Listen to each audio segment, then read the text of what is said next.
I've recently finished reading the reminiscences of Zhao Jiang, the Chinese premier who contributed so much to the liberalisation of the Chinese economy in the 1980s and who was removed from office in 1989 to spend the remainder of his life under house arrest after he refused to send troops into Tiananmen Square. Zhao described the process by which he came to understand the flaws inherent in the central management of the Chinese economy. He wrote, "I reviewed the problems of our economic development since the establishment of the People's Republic of China. In 1980, as compared to 1952, industrial output had grown 8.1 times, GDP had grown 4.2 times, and industrial fixed assets had grown 26 times. Average consumption had only doubled. Over 30 years, inputs had increased 26 times, outputs had increased 8 times, and consumption, one measure of outcomes, had merely doubled. China had become obsessed with maximising production and lost sight of productivity, the ratio between inputs and outputs, while the interests of consumers, the way in which outputs delivered ultimate outcomes, were barely recognised. Zhao realised that if they were not manufacturing products that consumers at home and abroad actually wanted, then increased production just meant increased waste.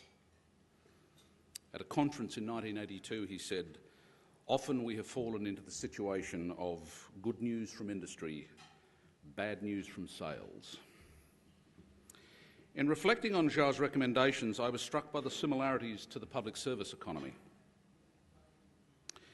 Right round the industrialised world, governments have organised their public service economies on the same productionist model employed by the Chinese government up to the 1980s. In fact, the Chinese system was somewhat more sophisticated. Their managers were at least assessed on their outputs, while our public service managers are largely measured on their inputs: the number of hospital beds, the number of police, the amount of money we spend on infrastructure. And yet we know virtually nothing about whether public well-being has improved because we aren't seriously measuring outputs, let alone individual and social outcomes. In most countries, for most of the last century, the public service economy was organised as a producer monopoly.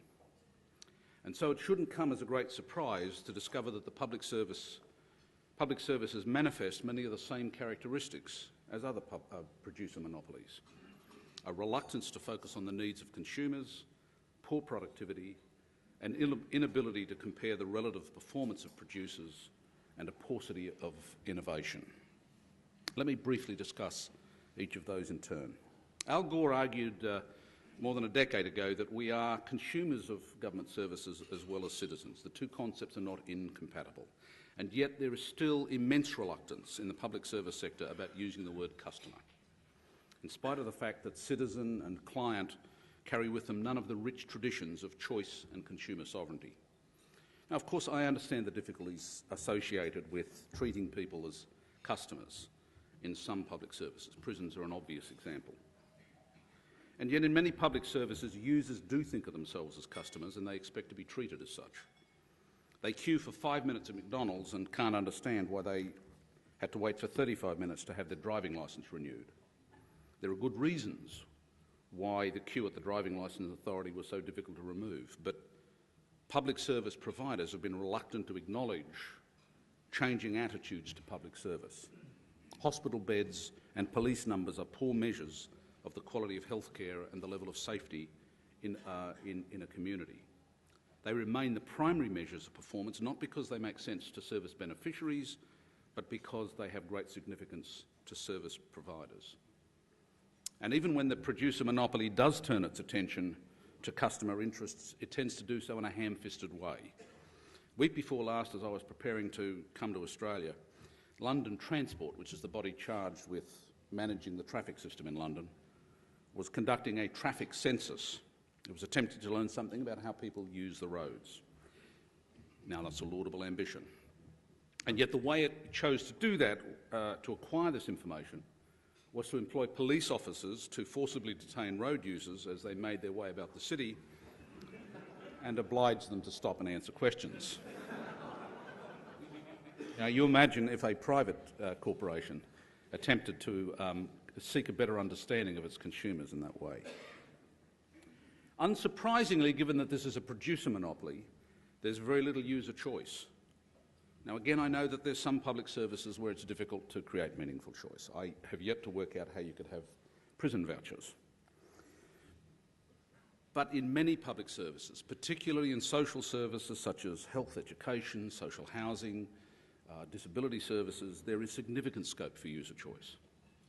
In the UK, there's been a long debate over this issue, and for some time, producers maintained that service users didn't really want choice.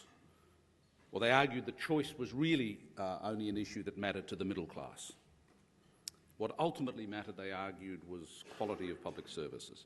In fact, the research shows quite the opposite. It shows that the beneficiaries of public services do value choice in education, health and social services, both in their own right, because choice is a good thing in and of itself, and because they find that it tends to make users more responsive to them.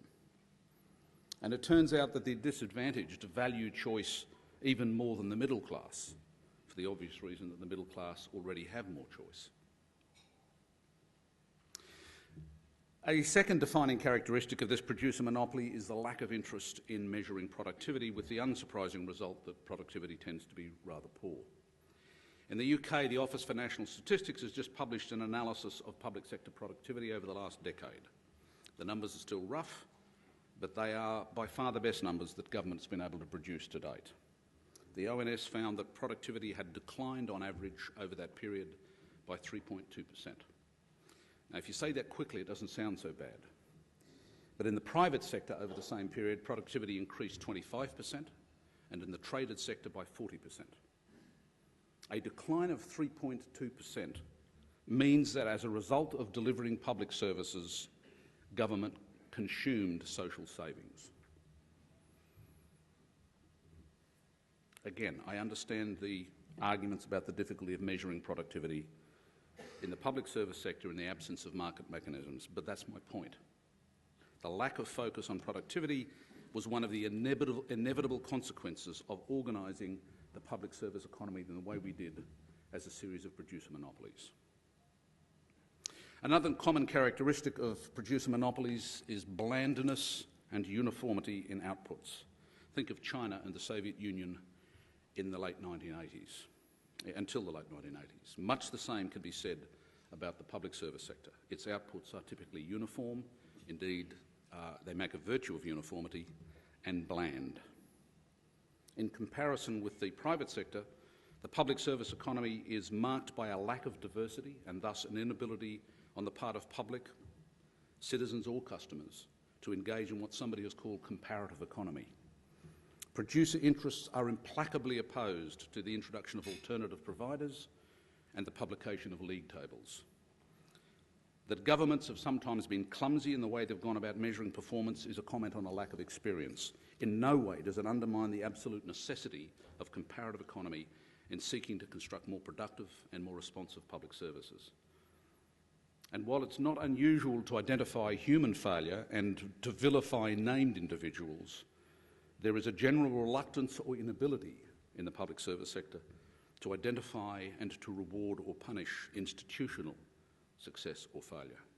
For all of the talk about public accountability in the public service sector, the mechanisms for sheeting home the consequences of poor performance in a producer monopoly are very weak.